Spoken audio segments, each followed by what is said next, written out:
development at the sub-national levels. This morning we have another set of guests, and it's our pleasure at this time to welcome Prince Simon Achuba, His Excellency, the former Deputy Governor of Kogi State, and it's also the former Deputy Speaker of the Kogi State House of Assembly. Excellency, we're glad to have you this morning. Good morning, and compliments of the season to Nigerians. All right. Also here with us in the studios, and indeed all our guests this morning are regulars on Good Morning Nigeria. Comrade Issa Aremu, of course, a very well-known labor activist, and is currently Director General and CEO of the Michael Imodu National Institute for Labor Studies in Ilorin, Kwara State. Comrade Aremu, glad to have you today. It's a pleasure, Kingsley. Let me say good morning, Nigerians, to you. All right. And we also have Honorable Ahmad Sajo, former Commissioner for Information and Strategy, Adamawa State. It's a pleasure to have you join us this morning. Well, thank you very much. At least I was also a former local government secretary, so I understand the subnational. Yeah. Fine and good. And that's one of the reasons we have you this morning. Okay, via Zoom, I hope that has been established. Via Zoom is Professor Mohammed Kabir Issa. Professor Issa is of the Department of Local Governments and Development Studies at Ahmadu Bello University, Zaria. Good morning, Prof, and welcome to the program. Good morning, Radio Nigeria. Good morning, NTA, and good morning, Nigerian. It's a pleasure to be on the program this morning. All right. Okay. Well, gentlemen, once again we are glad to have all you with us on the program this morning. You listened to part of the conversation that we had yesterday, but just to commence today so that you have your own feel of it. With my colleague and I, Kirian, earlier talked about some of the symptoms of what is now regarded as a crisis of development at the sub-national levels. Hence, couching the caption this morning as refocusing development at the sub-national levels. 133 million Nigerians categorized now as poor. What happened? And where are these Nigerians? And why is it that development is not reaching them or is not touching them? We also have a crisis in the health sector. We keep hearing of the exodus of medical personnel, be they medical doctors and nurses. Sometimes the impression is created that, oh, this is a President Muhammadu Buhari challenge, or it's a challenge solely for the Federal Minister of Health or the Honorable Minister of Health. The medical personnel who are leaving our shores, of course, they work in facilities throughout the country. Why are we unable to retain this personnel? We also, of course, do know what is happening in terms of agriculture. We keep complaining about post-harvest losses. We keep complaining about the fact that we are not adding value to our agriculture. In the meantime, state governments and to an extent, local governments are busy with all kinds of infrastructure. And what is the value of those infrastructure that we are seeing to the lives of the people? Are our human development indices on the ascent or they are on the decline?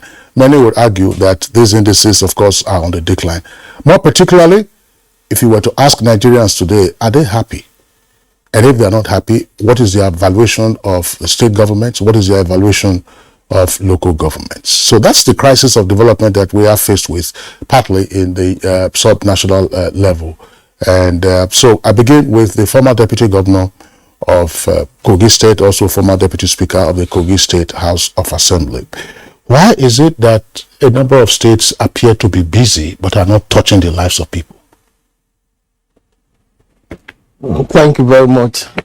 The problem we have at the subnational level started with our electoral processes.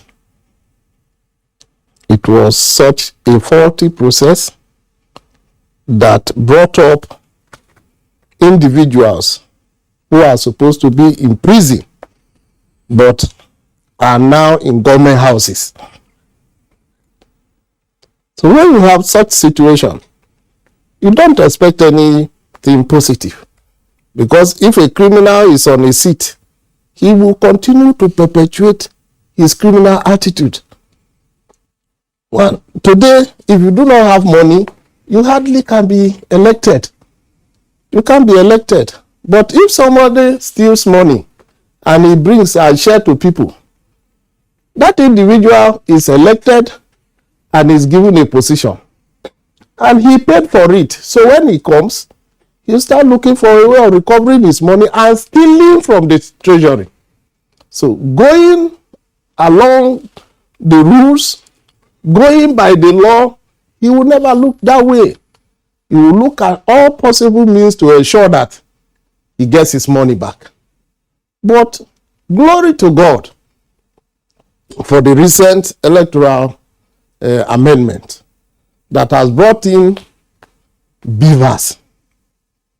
And I'm sure Nigerians will key into this, come out en masse and vote for their candidates.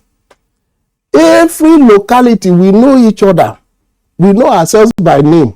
We know families that are criminals who got money by criminality. So if such people come up and the whole community gets up to say, "This, you are our leader," you are empowering a criminal to lead you. So when he doesn't allow your money to develop you, you can't say anything. That is the issue. And I pray that as we get into 2023, Nigerians will get wiser, smarter, stand strong by the polling unit, vote and ensure that they protect their vote, make sure your vote counts, and make sure that no manipulation is allowed in the polling unit. Because it's from the polling unit that elections are won and lost. So if you vote and go and sit down, and you give them room for manipulation, then underdevelopment will continue. That is one good thing that this president has done that I must continue to commend. This electoral reform is the sure way out of the underdevelopment of the subnational division of our system.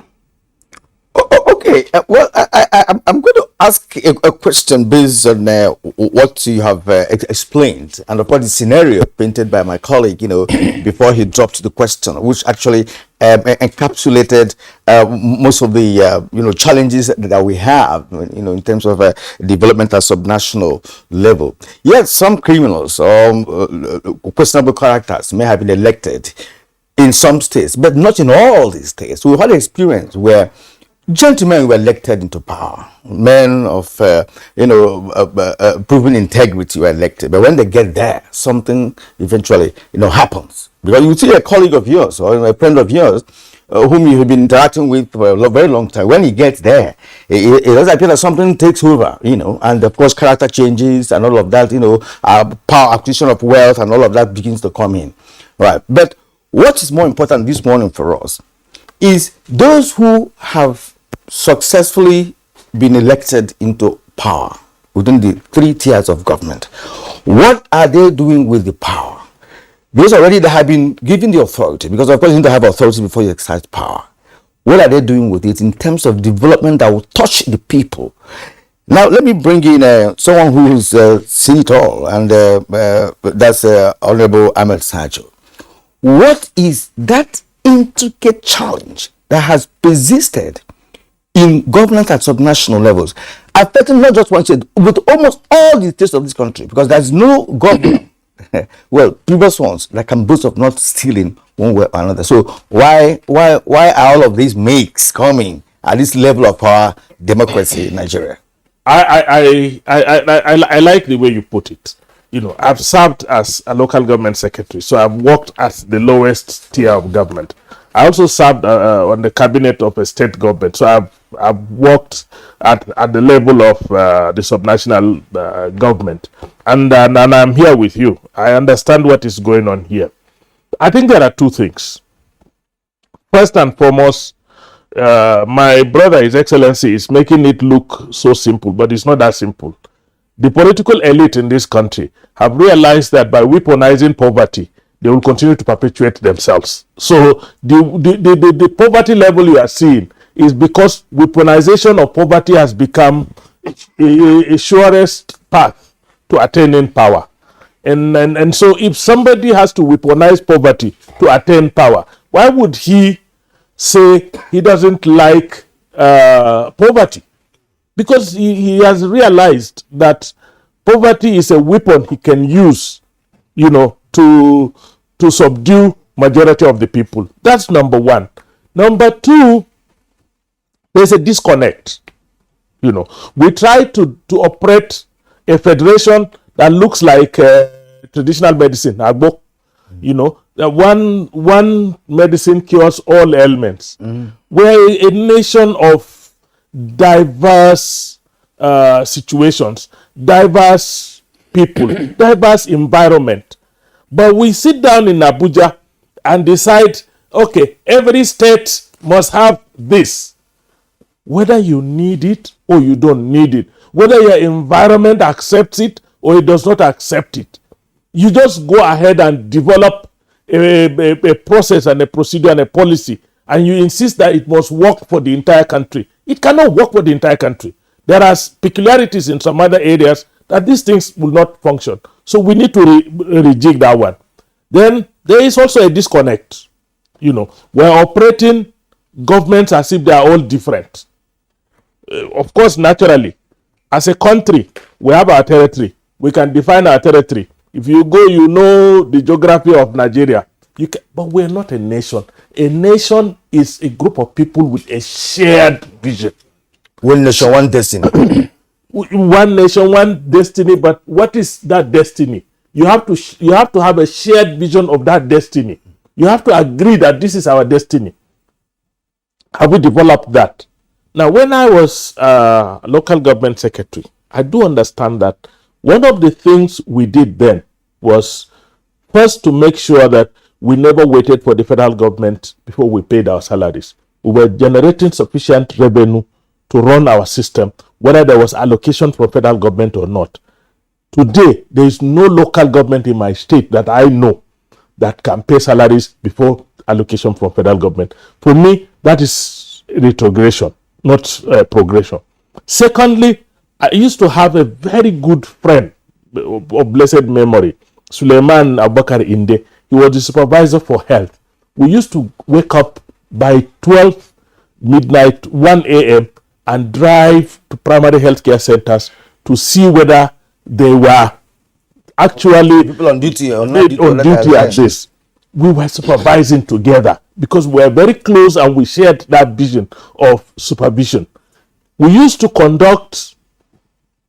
visit communities and ask these communities to come together and assist government. We put some amount of money into making their roads, for example, motorable, and then they also came out. They also come out, bring some little resources and their energies as people. We joined them in working on those roads.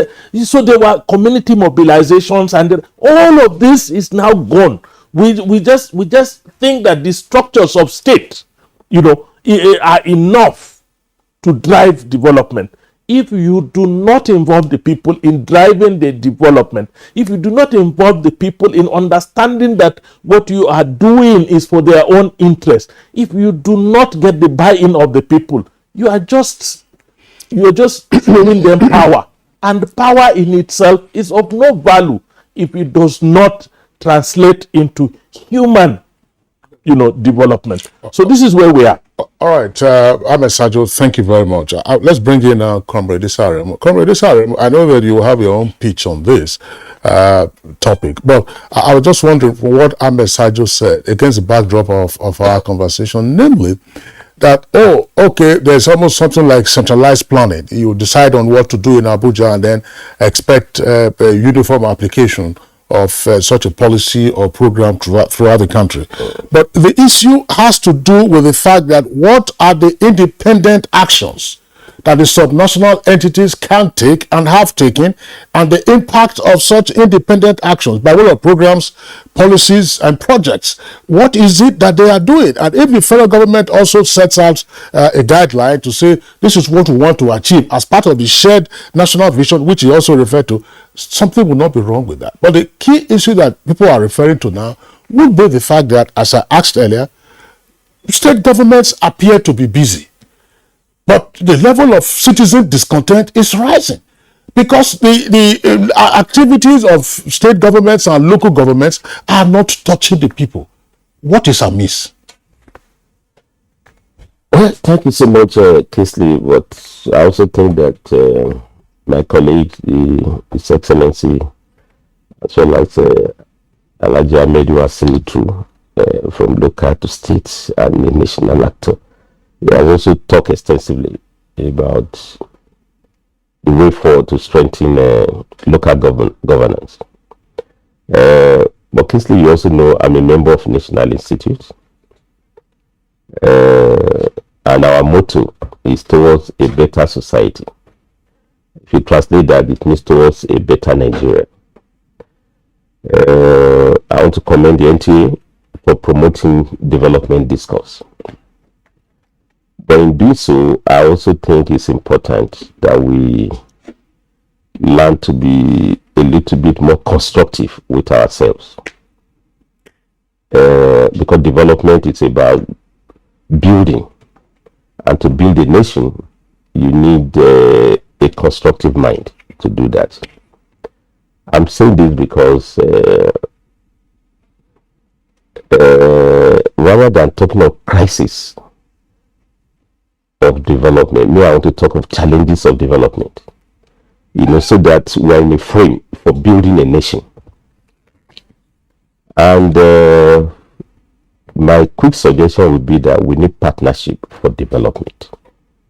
If you look at the 1999 Constitution, we have 3 tiers of governance, but the philosophy underpinning it is that all the tiers will work together for development. So even this hard discussion, I may be constrained because we are looking at sub-nationals. You can't really talk of sub-national without looking at the national, although they are all in totality. So binary discourse may not be able to make us to capture the issues for what they are, but that's the reality. We are looking at the states, what's going on at the state level. I want to put it this way, that every development is local. Every underdevelopment is also local. Maybe put it that way. And when you talk of the poverty data of 130 million, I also read about it, Bureau of Statistics. We can't doubt it. In fact, if you want to put it better, Kingsley, we can even say the entire country is poor. We're energy poor. There's power poverty, electricity poverty, I'm not sure. But that also doesn't tell you the real story. Because this is also the country that has consistently produced the richest man in Africa. When you talk of poverty, because we also know few people who have really built prosperity for themselves. But back to our discussion, what I want to say is that I think we need enough data for us to be able to make informed analysis. And what triggered the discussion was because the Minister of Planning, raised the hysteria that development is not taking place at the local level, because there's an assumption that state governors are engaging in projects that are not impacting on people. But as I said, I think what we need is to promote national development, and all the parties have to work together. Now, I say about data. I think everybody agrees that some states are really working. Some states, or put it this way, many states are not celebrating that they are not working. They are making effort to do so. Let me go to Lagos, for instance. There's a consensus that Lagos, not just now, is one subnational that, in spite of the constraints, had really delivered some level of development. And you need to check the record. I'm not sure what is responsible for this, but you know that between 2000 and 2007, Lagos was denied its revenue allocation, almost a decade. But that's exactly when the imagination of the state actors there, again, I don't want to sound quite partisan, but was the governor at that time. Bola Ahmed Tinubu, successful governor. They look internally and they build internal revenue from ground zero to almost about 200 billion naira. And if you look at, I did some counting, and you can find out close to almost 20 state institutions have been created in Lagos. They are very novel. On transportation, LASMA or Maritime Authority. There is even what they call CARE, Kick Against Indiscipline. And these are institutions that have become globally acknowledged. They made impact. You've seen a lot of rehabilitation of Lagos that have taken place. So I think in our frustration, in our challenges, we should also look at what the facts are. As they say, even if we are crying, we must see. I just came from Lagos. From Kaduna. And honestly speaking, with all the challenges, this wasn't the Kaduna I used to know. The level of urban renewal is amazing. I lost my track at Banawa, down to Cow, all the way. That takes you some progress. It's also taking place. But let me wrap up the discussion to say, I also spent the whole day yesterday at the CBN, because the Central Bank of Nigeria had a retreat. I think there are 8 retreats on development financing. And I think the first after the COVID, because it just resumed now. And it's very interesting. We need to go through those data. And I saw until you carry the report. In fact, 2 subnational governors were brought to the table. The governor of Kebbi, that's Bagudu, and the governor of Jigawa, Badaru. And they were part of the team of states and non-state actors who gave testimony of how central bank development financing had impacted on rice growing, tomato growing, on empowering women entrepreneurs in good number. So what I'm saying here is that once there's partnership for development, both the federal, state, local government can work together, and they must work together. That's the spirit of the Constitution. So, of course, there are challenges. I know, 9.7 trillion naira is what CBN has given out for development financing within this period. If you do budget per capita, that's very miserable. Just like our budget. Our budget is just about 18 trillion naira. Just do the calculation. Divide that by 200 million people. We are poor on arrival. So I think what we need to do is to upscale development in which all of us will key into it. Not just states, federal, local government, all of us will work together. And this way, I want to conclude in this my introductory remark that what we need is to bring development plan to the table. There was once in Nigeria in which the statistics we got out was not as miserable as this. We had uninterrupted power supply. Poverty level was not as low as that. What was the miracle? We had the first development plan, second development plan, third development plan, which we abandoned. We replaced with ad hoc structural adjustment program. Everybody worked in silo. We couldn't get results. So we must return to development. And that's why President Buhari has done very well to bring back the new national development plan from 2021 to 2024. All of us must key into that. We can't work in silo. So all I want to say is, Somalia, let's get the data. Some progress is being made at some national level, even national level, some progress. But the gap is so much that I want to call them challenges for development. Exactly. Not crisis. Not crisis. Okay. Challenges of development. So that we'll wake up to. Exactly. Commissioner, we appreciate your comments. So right. You're also being very cautious. You're also being very cautious. The truth is that there's no gainsaying the fact that some governors are working hard. Absolutely. And when you engage in development, you don't even need to talk. Although we know that we know that there can be communication without development, but there cannot be development without communication. And when you were talking about Honorable Ahmad Sajo was talking about a yawning gap or a disconnect, it's all about that. When you engage in, for instance, housing policy in a state, and the housing policy made it so difficult for the ordinary person in that state to own a house. And only those who can own a house are government officials. And in that case, you are doing a housing policy. Or if you're developing a city center, for instance, and you have about 20 local government areas, and you are developing a city center, it's looking so beautiful. And people in the hinterland are not having a feel of what you are doing as a government. That's what we're talking about. Taking development down to the people, not in the city center for men who have arrived. All right, so that's part of it. Now, let me bring in... I know you're going to ask Professor Issa, Mohammed Issa to weigh in on this. In buttress of the points you just made, we should ask ourselves, for instance, we talked about the housing subsector. Since 1999, we are inching now towards the 24th anniversary of the Fourth Republic. How many housing units have state governments combined throughout the country delivered? When we hear, for instance, of a deficit of 17 million housing units for the country, sometimes the impression is created that is the challenge of the Federal Ministry of Works and Housing.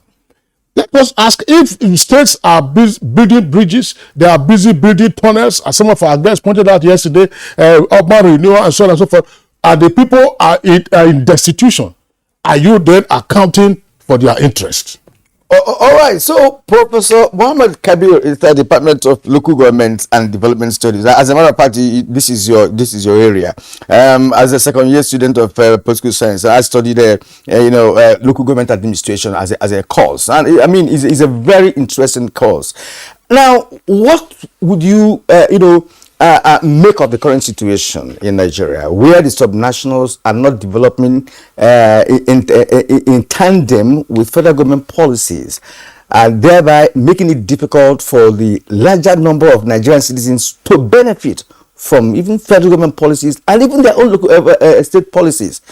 So what do you make of that? And how do we get out of this? Because it has become a norm that council areas do not have to function, that the democracy can go on without the council administration, and governors can as well take up the powers of the council areas because they have this constitutional issue of having joint account and what have you. And nobody cares about explaining to the people what they are doing or with this money as heads of subnationals. What's your take? Thank you very much. It's a pleasure to be with you once again. First, I want to point out that the problem of development in Nigeria has also been exhibited in the way and in the mode of response. In the panel and the studio, we need to decolonize our mentality, our thinking, and our attitude about development. Our major challenge is our attitude and mentality and conceptualization of what development is. Now, I would like to very quickly take you back to what Walter Rodney said in his book, How Europe Underdeveloped Africa. Chapter 1, he asks and poses the question, what is development? And he said, development is a holistic, is a composite, total change in the life of a people and society in general. And he likened development to be, development can take place both at quantitative and qualitative level. Development can take place at the level of the individual, which is about his skills, his innovation, his psychological state of mind, and so on and so forth. And that development also takes place at the level of political, which is wider, and at the level of economic. Now, this is where the problem is for us. The people who inherited Nigeria were not ready to change Nigeria. They were ready to inherit Nigeria. And this has shaped our paradigm of development. Now, fast forward, if you look at the way people think and the theories of development, we've been pursuing the modernization theory of development, or if you like, growth theory of development, which focuses more on GDP, the growth of GDP, economic development, urban renewal, or they say, let's look at rural development, let's look at rice production, let's look at tomato production. And that is why you see poverty index in Nigeria will continue to rise, because there is no deliberate, concerted effort to focus development at the level of human development. And it is this change in paradigm that has led to the shape, to the new agenda for looking at development and talking about Millennium Development Goals and talking about sustainable development, to refocus development to focus at the level of human development, not urban renewal. Because they found out that urban development or urban renewal development does not trickle down as suggested by the growth development theory or growth theory of development, that it will trickle down. That if you, for example, it even has an efficiency theory of development whereby you allow some few people to amass resources and then they will now invest in production. And that is why you see, for example, in our society, our major challenge for poverty is there's no production. We are an import-driven economy. We are import-dependent. We are not production development. And any country which develop on the basis of production. And it produces what it consumes. We consume what we don't produce, and we produce what we don't consume. So development will not percolate, it will not and it will not spread across. Now, if you look at urban renewal that you see, that Comrade Issa Aremu talked about, for example, in Lagos and Kaduna, for example. Look at the population of Kaduna, for example. You are looking at a population of about 7 million people. Only a quarter of that population is in the urban center. What are the urban centers of Kaduna State? Kaduna City, Kafanchan, and Zaria. What is the total? They are just a quarter of the population. And if you look at the poverty index, that is why Kaduna State is also one of the most impoverished states in Northwest and in Nigeria, because the urban renewal agenda does not take account of the rural area. So what you see that is happening in the urban area is not happening in the rural area. There's no balance, there's no holistic or a concerted approach to development. And this is the modernization approach to development. Small size of government, cut down size of government, and then spend more on infrastructure. And this is the federal government mentality too. If you invest in infrastructure, it will lead to development at the state level and at the local government level. In 2016, I worked for Chatham House and the World Bank to study the basis of underdevelopment in the Northeast region. And we found out that part of the problem is that there is no production, there is no effort to ginger production at the rural level, because the large sector of the population are rural, they are peasants, they are farmers. And so therefore, government policy only targets a particular product and a line of production, but not look at it in holistic. For example, federal government celebrates rice, celebrates tomato. Is that all? So what is the massive total composite picture of agricultural production? Adamawa State is largely peasant economy. If you go outside Yola, it is peasant economy. I know all the local governments in all the 19 northern states, largely agrarian. So what is the concerted effort? And over the years, at the political level, at the political structure, the system is such that because of several years of transition from military to democratic governance, local government have taken a center stage. Any governor who wants to win election must control his local government. So governors ensure that they dictate who climbs the reign of power at the local government level. And when they come to joint account, they pay only salary and give security vote, and therefore no development. You have uneven development, you have underdevelopment, and you have dependency. Because the rural areas now depend on the urban areas where we focus development. Federal government focus on infrastructure, second Niger Bridge, Lagos-Ibadan Expressway, Kaduna-Kano, Abuja-Kano Expressway, and airports. How does that affect the teeming population of Nigeria? And unfortunately, corruption in our society is not helping matters. People fleece resources. In 2016, in 2015, Lamurde talked about 2 trillion naira shipped out of Nigerian airport abroad. 2 trillion naira. Go back and look at your content analysis. The former EFCC boss Lamurde talked about 2 trillion naira being shipped out of the airport. And only God knows what happened from that time to date. And of course, you all know the halts that were made at the airport. Now, imagine if this money were invested in agriculture, in economic production. And when we talk about production, revive the textile industries, revive the cotton industry, revive, the budding industries in Lagos, in Kaduna. And what do you need to do? Invest in infrastructure that will ginger production, which is power. The heart of any economic production is power. And we have seen that in the last 20 years, our power production has not gone beyond 5,000. megawatts. And so how do we talk about development? How do we talk about poverty? I tell you, I'm a farmer also. In this last farming season, we bought insecticides that were expired, adulterated, and then mixed, and then at 150% over the price last year. So how many farmers will survive economic, agrarian, or agricultural production in this rainy season, the last farming season? Now you have flooding all across the country.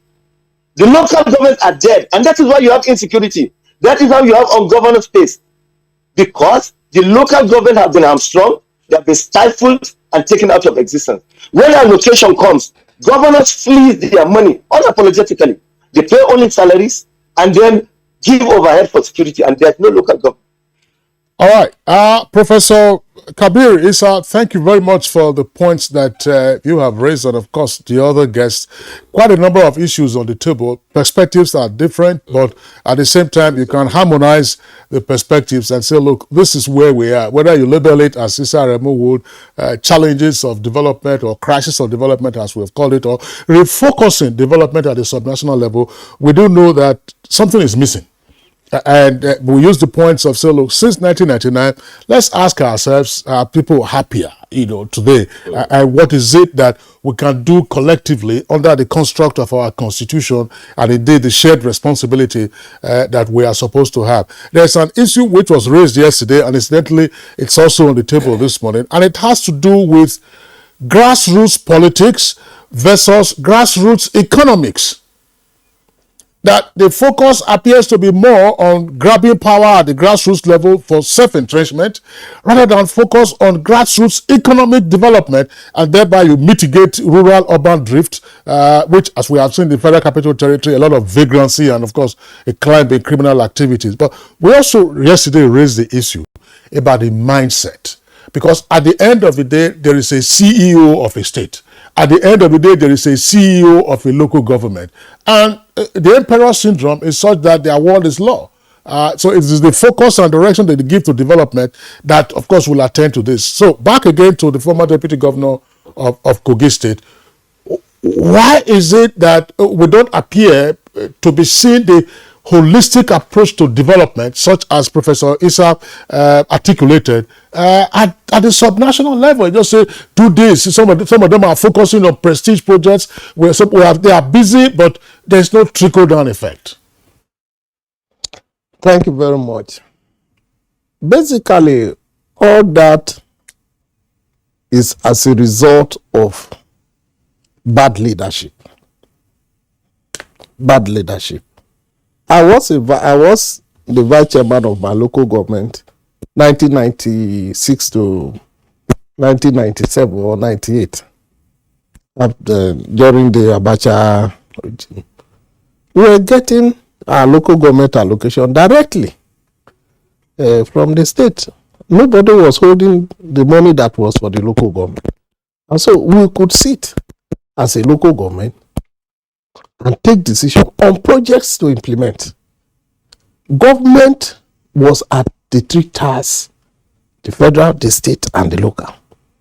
But today, in many states of the federation, with a few exceptions, we have only two tiers of government. The local government is completely gone. There's no local government. Under the Obasanjo regime, yes, there was local government. But then after, the local governments are dying gradually. In some situation, nothing goes to the local government. The most of the local government are being paid percentage salary, 20%, 25%. And then the appointed chairman, because most of them are appointed, they are not elected, is given maybe 1 million, 2 million as his money to use to maintain himself. And then the vice chairman is giving little money, let's say 200,000. The secretary is giving 100,000. So the councillors cannot sit. They don't sit. Because there's just nothing to do. Nothing to discuss, because even if you come up with a resolution, even if you say anything, the chairman has no power to implement. And as a councillor, they can see. So what they have done is to go back home and sit down. So we must consciously work to revive the local government. If we must develop, reviving the local government first will help us tackle the current insecurity. Because there is no way we can be talking of development when we are not secured. Most local government chairmen cannot work towards securing the local government, not to talk of the issue of development within their jurisdiction. It is very difficult. They are even running for their own lives. That is the situation. And as it is, we must look for a president that will bring about a constitutional reform where local government money must transmit straight from the federal government to the local government account. Let it not by any means pass through the state anymore. And the worst situation is such that these individuals or governors take this local government money, they use it anyhow, they get out of office, and nothing happens to them. So the next person comes, he has seen what the former governor has done, how he took all the money, the local government money, because when you come to office, they will tell you, oh, this is what has happened before, and this is how we manage the situation. And so these things continue. There is no punishment.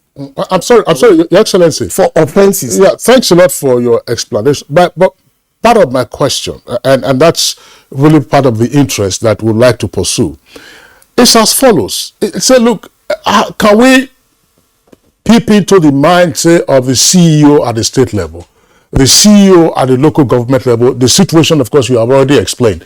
But the CEO of the state, what goes on in a state government deciding, for instance, to say, we want to have an airport, and we are going ahead to build an airport, or we want to build a road, construct a, let's say, 50-kilometer road. In the meantime, there is no potable water in most parts of the state capital of that city. Everybody is sinking a borehole. And we have said on Good Morning Nigeria repeatedly that we grew up knowing that there was pipe-borne water. And I also said, for instance, that where a state government is deciding to say, look, we want to go and build an airport, the disease burden in that state of all kinds of ailments is pretty high. You are not focusing on that. You also say that, look, your school enrollment numbers are weak, are poor, your all kinds of things. That's to say, agriculture. We are not focused on agriculture to open up rural roads, to even have equity investment in industries that add value. But in the meantime, you say, look, we want to build a cargo airport. Evacuate what? The issue is this, sir. There is the check and balances required in the system. We have the state assembly. There is a provision, there is a budgetary provision for governors to follow. But how many governors are following the budgetary provisions? And where they are not able to follow budgetary provisions, who queries it? The state assemblies have been disarmed. The governors, they have been totally disarmed. If any state assembly member makes any noise, he will not get his salary. The orders are hired against him. He might even be killed. And nothing happens. So they are doing all these things and getting away with it without being punished. The provisions are there. So if as a state governor you say you are going to build an airport and that provision is not in the budget, it's a breach. It's a breach. Who queries him? Nobody queries him.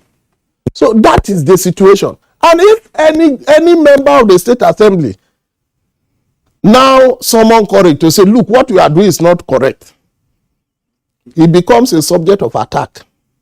In fact, your house will be burnt, your car will be burnt, your family, if care is not taken, they will run after you. That is what is happening. So we are looking for men who have the love for this nation, in this 2023. We are looking for men who may have been corrupt before, but who will take a decision that I'm a new person. In view of what my people are suffering, I will stand right with the nation and do what is good and what is right for the benefit of the people. So that as a nation, we can turn a new leaf and begin to grow, because we are going dead. Yeah, Prof. Sorry, Your Excellency. Thank you. You want to come in there? Yes, Very briefly, want to touch Well, I think that's also part of the challenges of development. Your Excellency, when you say we need men, I think we need Nigerians. We need women too. We need women. No. But you see, that was also a reflection of our attitude to development. It has to be seen to be inclusive. We need all of us to be on board for development. And I was trying to say that we need partnership for development. I listened to Professor Issa, my namesake. He spoke very well. But if we recollect that, yes, Walter Rodney wrote How Europe Underdeveloped Africa. But if Walter Rodney had lived between 1960 to 1968, he would have written another book to say how Africans develop Africa. No, listen to me, develop Africa, because that was a decade of development. Of course, if he had lived today, he would have also written to say how Africans underdevelop Africa. So we need this historic perspective. When I say 60 to 68, I listened to him very well, and I raised this in my opening remark. That was the period in which Kwame Nkrumah built a refinery, even without Ghana discovering oil. Tema refinery. He thought we can beneficiate, so we will buy crude and refine. But today, find out Ghana discover oil, but they have no functional refinery, just like Nigeria. Now, between 60 and 68, which I talk about, because we have to put this discussion in perspective, Kingsley, is that there was once in Nigeria in which we had holistic development. I was a product, all of us, most of us, were a product of Nigeria that was developing fast. Mm-hmm. Textile. Yes. I came from that sector, very well. And that's why I told you, every development is local. Poverty is local. Prosperity is also local. Now, what was the miracle of Kaduna, Kano? You have functional, industries that are working, employ large number of people, pay taxes. In fact, many states, Kaduna that time could rely on internally generated revenue from textile. So if what I'm saying here is that if we have done this before, what was the miracle? It's because there was partnership between both federal, local government and the states. Okay. And lastly,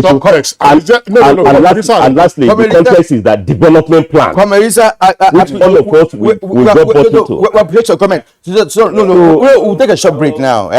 We appreciate your comment. Nice to return back to development plan. Yes. You are talking about 60 to 68. What kind of administration did we have in Africa, in most states of Africa? Some of them are military. And what No. That was the democratic Nigeria. Where even in military stop development. See, for us who have a good understanding of the situation in Nigeria, we are talking about subnational at this point in time. No, I agree. Yes, and if you go to China, for instance, if you move from one province of China to another province, you will not know the difference, because development is just even.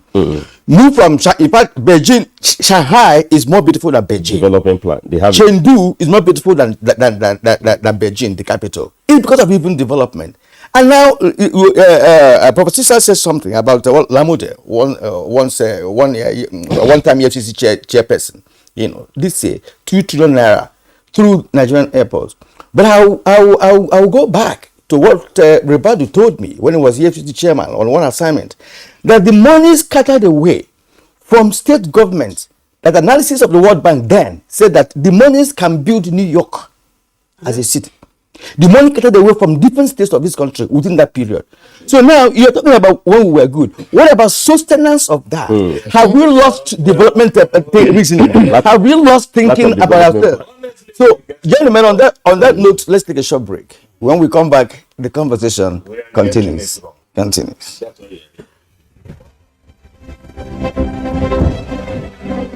Every day in our country, senior citizens are discriminated against, disparaged, and treated with disdain by those who ought to respect them. We are all complicit in the way we have treated the elderly members of our society as institutions, families, or members of a shared society.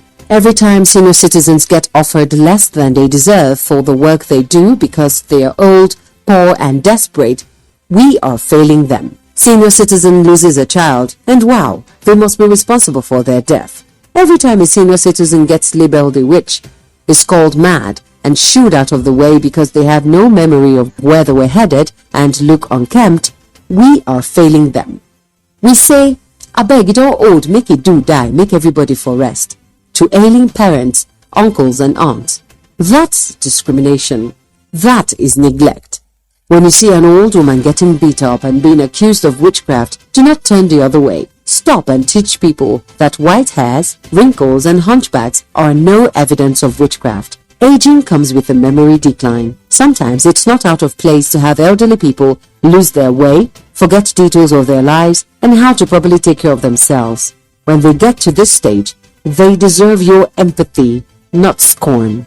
Our ailing fathers, mothers, aunties, and uncles are deserving of quality healthcare and peaceful transition. Make their last moments memorable. Senior citizens have paid their dues. They deserve your care. Stop all forms of discrimination against them today.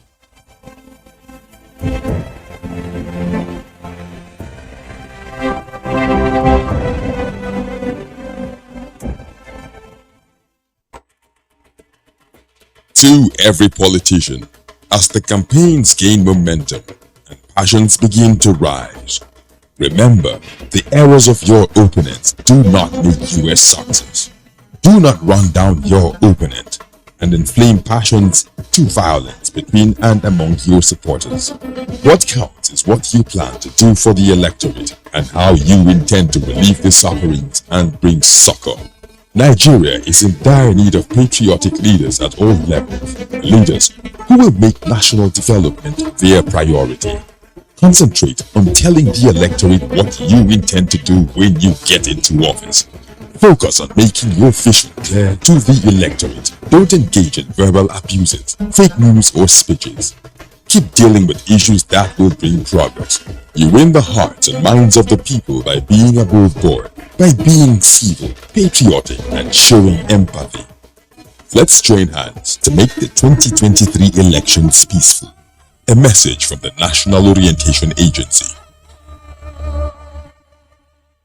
Nigerians, elections are here again. Let us shun violence. Let us play the game according to the rules. Do not be a thug. Say no to violence. Let's rise and defeat violence, crime, and sabotage against the peace of our nation. Nigeria is the only country we have. We must do everything to keep it united. We must avoid any act that promotes hate and disintegration. Say no to separatist movement, terrorism, fake news, hate speech, religious bigotry, and any act that tends to divide us as a nation. Watch out for strange gatherings and suspicious movements. Restrict access to sensitive documents and data, the disclosure of which may damage national security. Educate your staff and family, particularly on measures to safeguard information and report security breaches. Apply relevant legal security guidelines to protect yourself and your neighbors. Due to misinformation and wrong choices, some idle persons resort to vices in their greed to get rich quick. They resort to kidnapping, killings for rituals, and other heinous crimes. Avoid wrong use of the social media. Before you broadcast that false message, think twice. Ask whether it will promote peace or violence. For safety at home, still be security conscious. Educate your household on safety tips. Report all suspicious movements and persons to the security agencies nearest to you.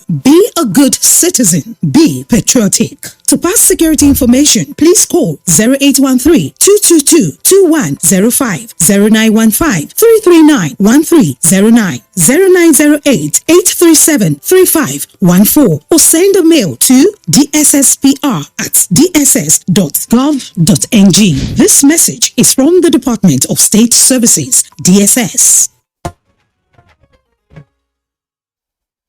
All right, you're watching Good Morning Nigeria on the network service of the Nigerian Television Authority. Very interesting conversation we are having this morning.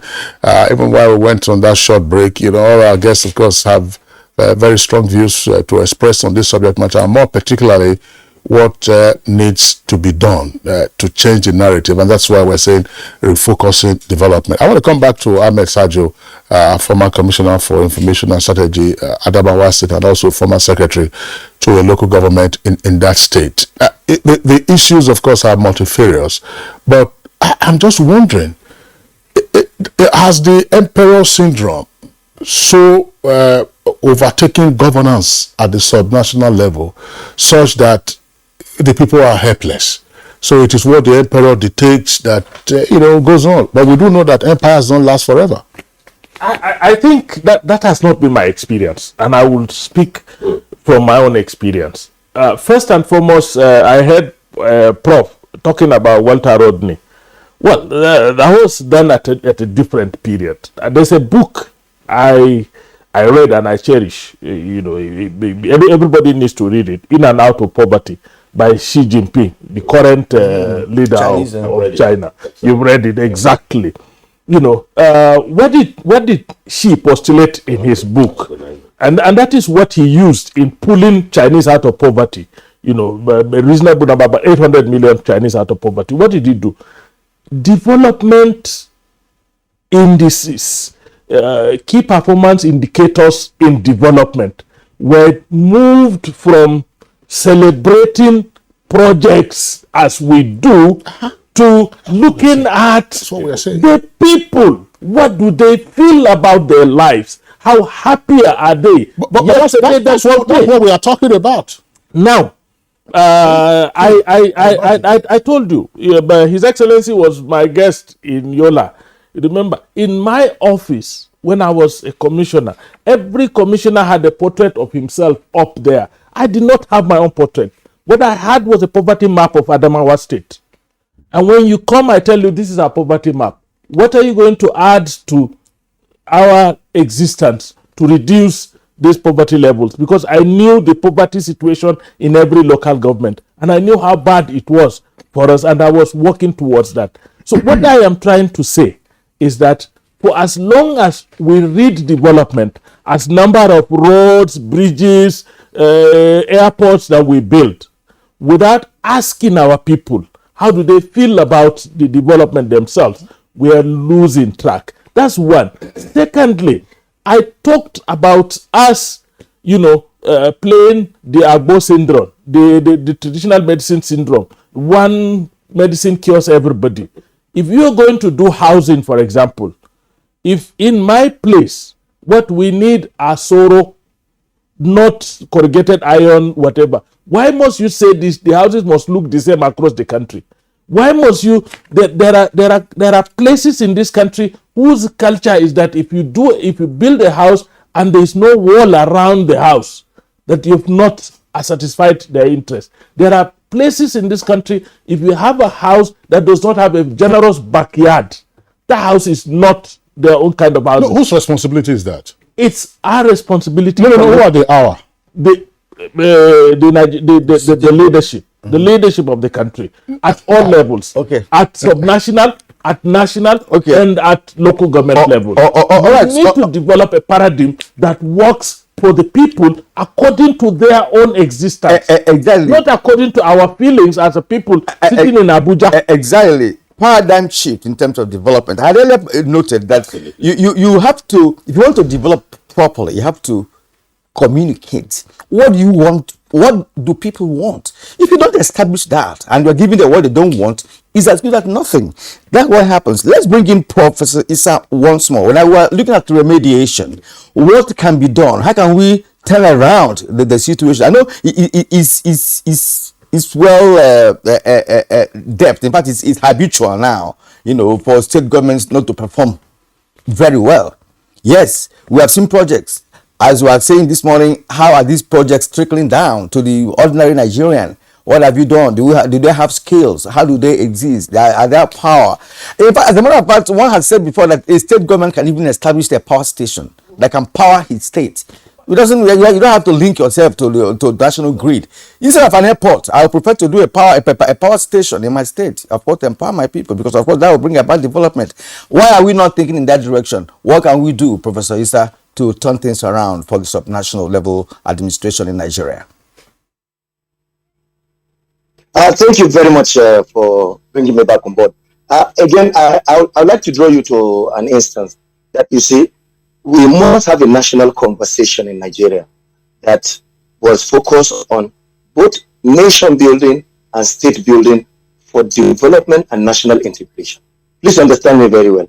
Nation building and state building, because we are underdeveloped. At state building level, we are underdeveloped. We have a corrupt bureaucracy, we have a corrupt system, a de-development system, a system that regresses us backward.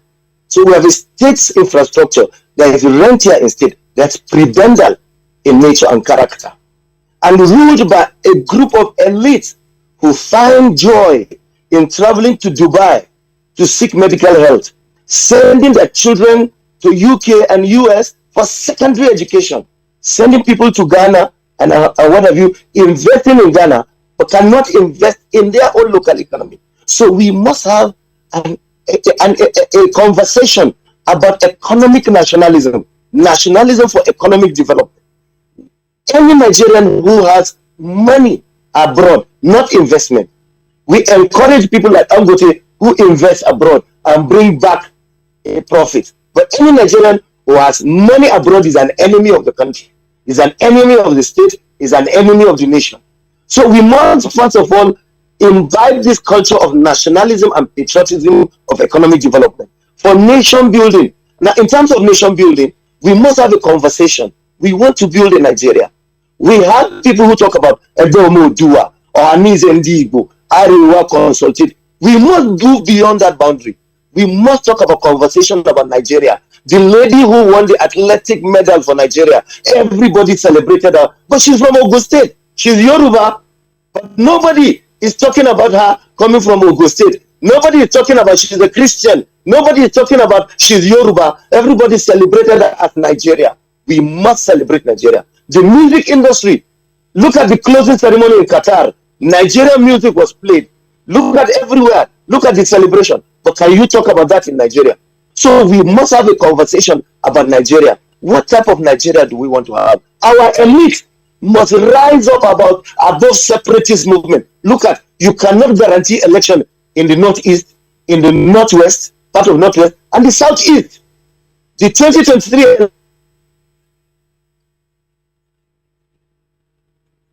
election, you cannot guarantee it.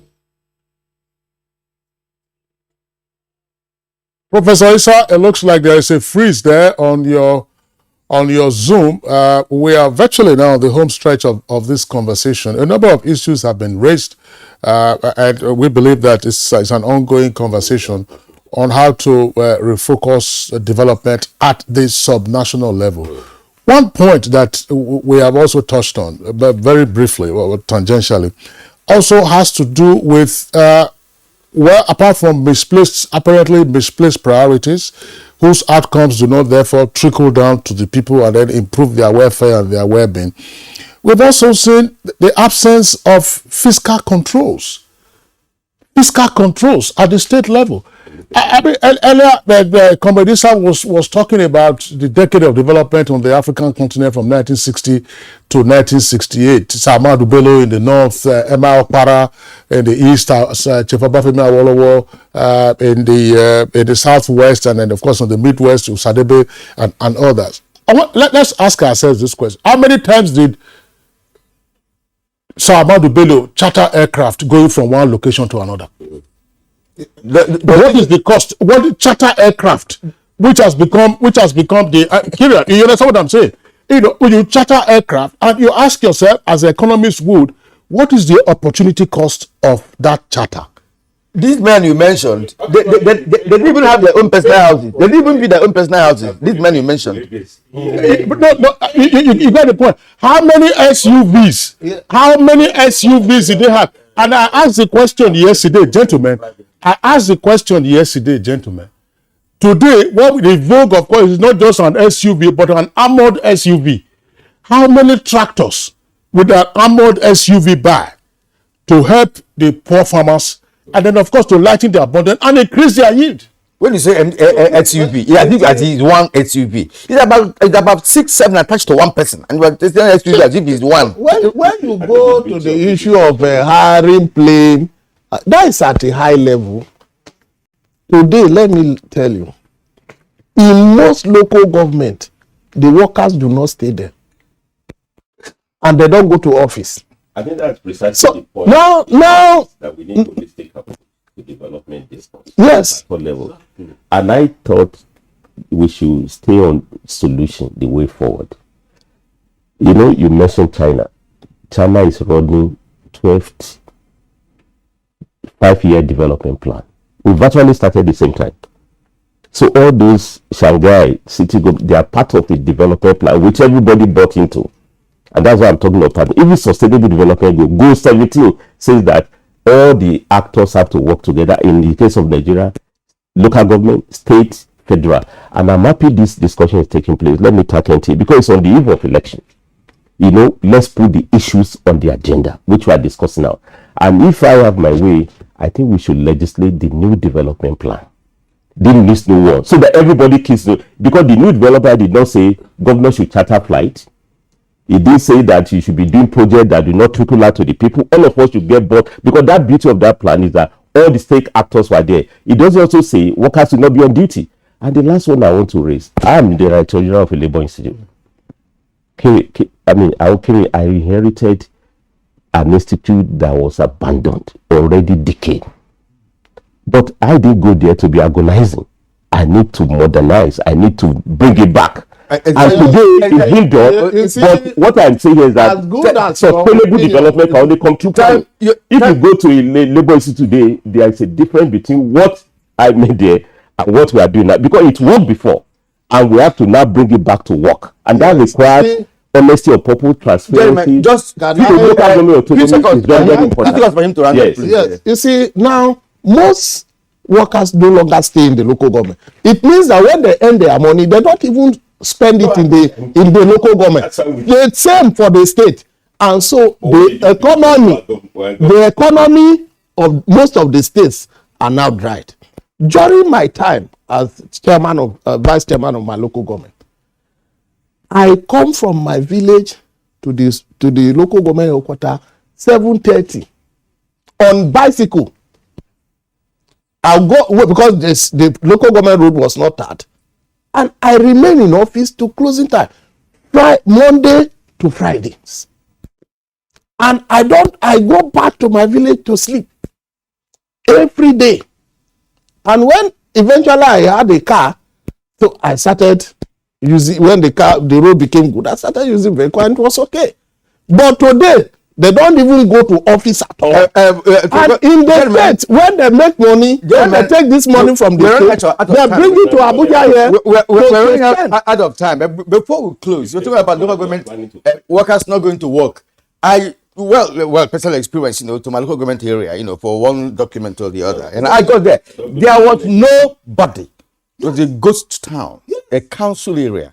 Nobody was there to attend to you in the first place. But towards the end of the month, or maybe they know the salary. It will be crowded, not just filled, crowded. Then after that, everybody. So it's not that we have not. It's not that we have not had enough. Your Excellency, I want to thank them. We want to thank you, but one point that we want you to also take away, because it came up yesterday, as part of the absence of fiscal controls, subnational entities have been borrowing, and sometimes it is said that the borrowing is reckless. Yes, there are checks, for instance, through SEC, that is Securities and Exchange Commission, and through the DMO to assess whether or not you are qualified to borrow.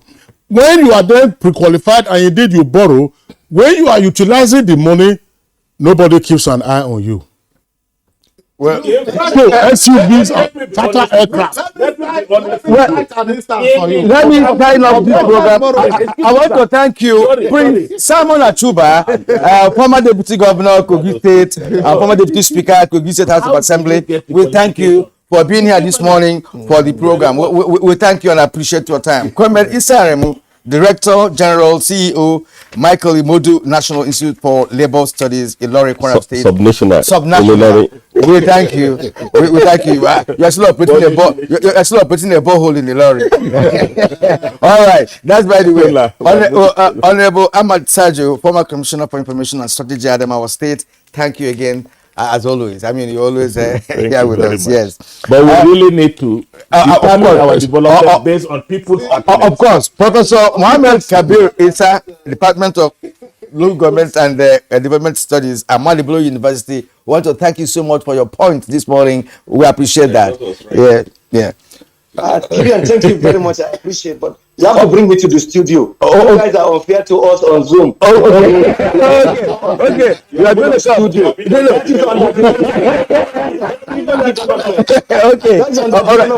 It's not been under development. You have been under head. Okay. Let's take some bit of pause, please.